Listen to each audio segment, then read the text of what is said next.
ભુજમાં સુશાસન સપ્તાહ અંતર્ગત કચ્છ સાંસદ વિનોદ ચાવડાની ઉપસ્થિતિમાં ઉજવણી કરવામાં આવી હતી।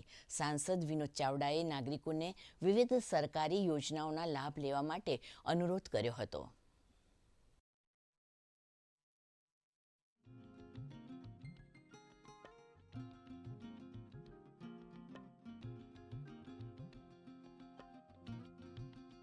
કચ્છની અંદર મને એવો વિચાર આવ્યો કે મારે જે દેશના વડાપ્રધાન શ્રી નરેન્દ્ર મોદી સાહેબ કે દેશવાસીઓ માટે અનેક યોજનાઓ, પ્રધાનમંત્રી આવાસ યોજના હોય, પ્રધાનમંત્રી ઉજ્જવલા યોજના હોય, પ્રધાનમંત્રી સુરક્ષા વીમા યોજના હોય, આવી યોજનાઓ તો છે જ અને વર્ષોથી એનો લાભ લોકો લઈ રહ્યા છે।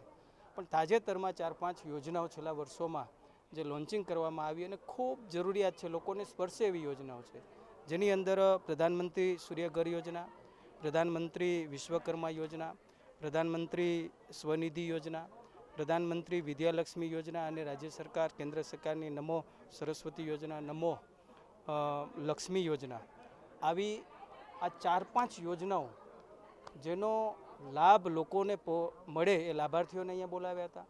આજનો જે કાર્યક્રમ છે એ તો માત્ર એક પ્રતીક સ્વરૂપ છે, બાકી આ જે સરાહનીય પ્રશંસનીય કામગીરી સરકારશ્રી કરી રહી છે, આ એક દિવસનો કાર્યક્રમ નથી, આ આખો એક ધૂણી ધખાવી છે સરકારે, જે અવિરત કાર્યરત છે।